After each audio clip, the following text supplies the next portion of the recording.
Hello students, I am Ashish Kumar, mathematics faculty motion Ranchi. देखो आज मैं लेके आया हूँ दो क्वेश्चन है हमारे पास। ये ट्रिग्नोमेट्री चैप्टर से आता है, जिसमें हमें बोलता है रेंज निकालने को। फंक्शन दिया रहेगा, जैसे पहला क्वेश्चन है 2/3 cos x + 4, दूसरे क्वेश्चन में है cos square x + 2 divided by 2 - sin square x। तो फंक्शन हमें दिया रहेगा और उसका रेंज निकालना रहेगा। तो कैसे निकालते हैं? इन दोनों क्वेश्चंस का एक पर्टिकुलर मेथड होता है, और इसलिए मैं दोनों क्वेश्चन लिया हूं ताकि वो मेथड आपका क्लियर हो जाए।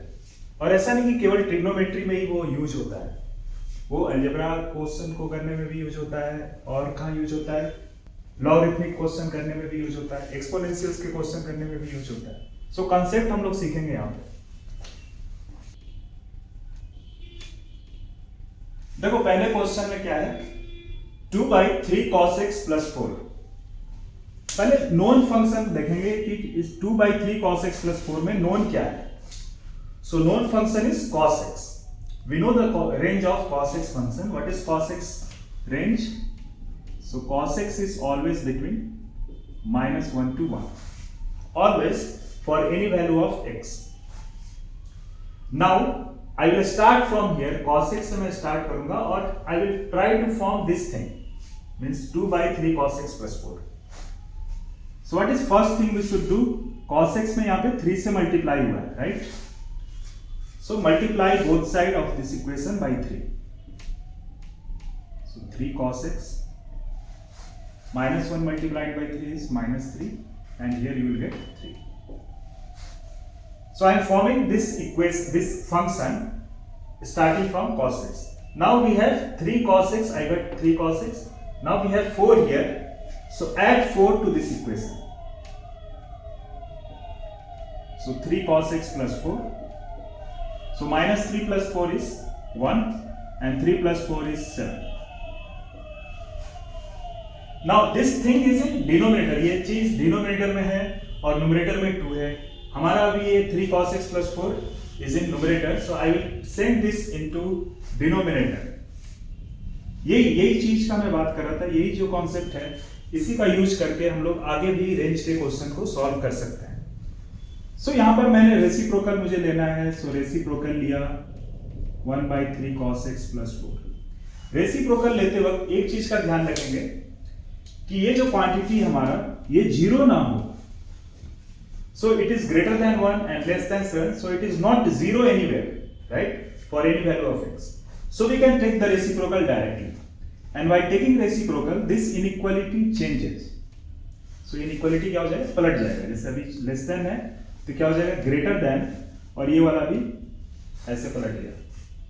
और 7 का रेसिप्रोकल क्या हो जाएगा, 1/7, और 1 का रेसिप्रोकल तो 1 ही होगा। Okay, now we are close to that photo. ये फोटो मैच करवाओ ना, फोटो मैच कर रहा है क्या? अभी नहीं मैच कर रहा।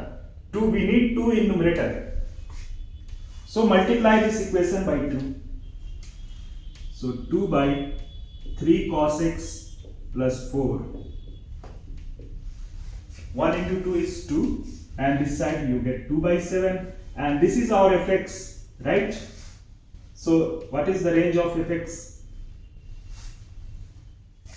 Fx is greater than 2/7 and less than 2. So I will write here fx belongs to greater than 2/7 and less than 2. So this is my range and this is the answer. Okay, so ये second question देखते हैं अब। इसमें क्या है, function is cos square x + 2 divided by 2 - sin square x. Again this is a trigonometric function and we have to find range. मैं same method use करने वाला हूं जो यहां पे अभी किया था मैंने, law of reciprocal. So I will start with C. पहले और दूसरे क्वेश्चन में डिफरेंस क्या है कि यहां पर हमारा cos एक जगह था और cos का रेंज होता है -1 to 1 always. So I directly started with cos, but here numerator is containing cos square and denominator is containing sin square. So we can't start with directly with cos square or directly with sin square. So पहले मैं एक जगह लेके आऊंगा, या तो cos square के term में इस पूरे को लिखूंगा या sin square के टर्म में पूरे को लिखूंगा। So Second question, function is cos square x plus 2 divided by 2 minus sin square x. Now sin square x हमें पता है sin square x क्या होता है? Sin square x is 1 minus cos square x. This is identity. So I will substitute 1 minus cos square x in place of sin square x. ठीक है? So just simplify करो cos square x plus 2 and here we get 2 minus 1 which is 1 and minus plus cos square x. So I change sin square into cos square. Now I have cos square both in numerator and denominator. इसके आगे मैं एक जगह लाना चाह रहा हूं, cos square हमारा एक जगह आ जाए ताकि वहां से मैं स्टार्ट करूं. अभी दो जगह है. देखो मैं क्या कर रहा हूं, cos square x plus 2 को क्या लिखा, cos square x plus 1 okay, 2 को 1 plus 1 और नीचे 1 plus cos square x. अब मैं क्या कर देता हूं, सेपरेट कर देता हूं, separate this. So this by this and this by this we can write like this. So cos square x plus 1 divided by 1 plus cos square x which is simply 1 and plus 1 by 1 plus cos square x. ये हमारा function ही है but this is operable, मतलब यहां पर हम लोग operate कर सकते हैं, वहां पर नहीं कर सकते थे. क्यों ऑपरेट कर सकते हैं, यहां पर हम लोग रेंज निकाल सकते हैं इसलिए क्योंकि cos square cos is now at one place and their cos was distributed in numerator and denominator. So cos square से अब मैं स्टार्ट करूंगा. cos square का range, since this is a square so it is always greater than or equal to 0 and less than equal to 1. Now I will try to form this figure here. So cos square में 1 जोड़ा गया है, फिर उसका reciprocal हुआ है और फिर उसमें 1 जोड़ा गया है. So I will add first 1 to it. So 0 plus 1 is 1 and 1 plus 1 2. Now take reciprocal. Reciprocal लेने के लिए मैं अभी बताया था कि 1 plus cos square x 0 नहीं होना चाहिए. तो ये 1 से बड़ा है, 2 से बड़ा है, 1 से बड़ा 2 से बड़ा तो 0 तो हो नहीं रहा. तो reciprocal ले लेंगे direct.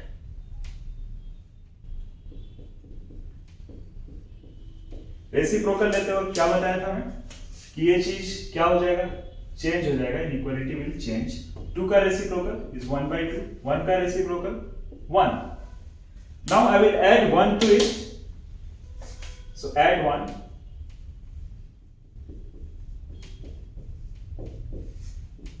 So 1 plus 1 is 2.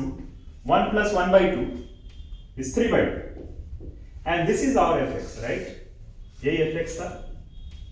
So fx is greater than 3 by 2 and less than 2. So fx, we can write the range of fx now. Fx belongs to 3 by 2 to 2. Both will be close. Both will be close. So हमने ये दोनों question से क्या समझा, दोनों question से एक important concept निकल के आ रहा है कि कोई भी क्वेश्चन रहे जिसमें न्यूमरेटर और डिनोमिनेटर में कुछ कॉस या साइन में हो, आप पहले try to form cos and sine at one place. एक जगह लेके आएंगे, जैसे दूसरे क्वेश्चन में हमने एक जगह लेके आया और फिर वही से स्टार्ट करेंगे. कॉस स्क्वायर का range it is obvious, very obvious, 0 to 1 और फिर cos स्क्वायर से स्टार्ट करते हुए fx बनाएंगे. पहले वाले क्वेश्चन में डायरेक्ट था, cos x एक ही जगह पर था तो वहां पर कुछ करना नहीं था, डायरेक्ट उसी से स्टार्ट कर दिया था मैं. दूसरे वाले क्वेश्चन में cos स्क्वायर में पहले लेके आए, फिर I will form fx. Okay बच्चों, I hope this 2 questions are clear to you now. अगर आपको कभी भी आगे एग्जाम में मिलेगा ऐसा क्वेश्चन तो मैं आशा करता हूं कि आप लोग कर पाओगे, राइट? अगर कुछ भी डाउट होता है तो आप नीचे कमेंट सेक्शन में जरूर मैसेज डालिए. I will try to reply that. Thank you.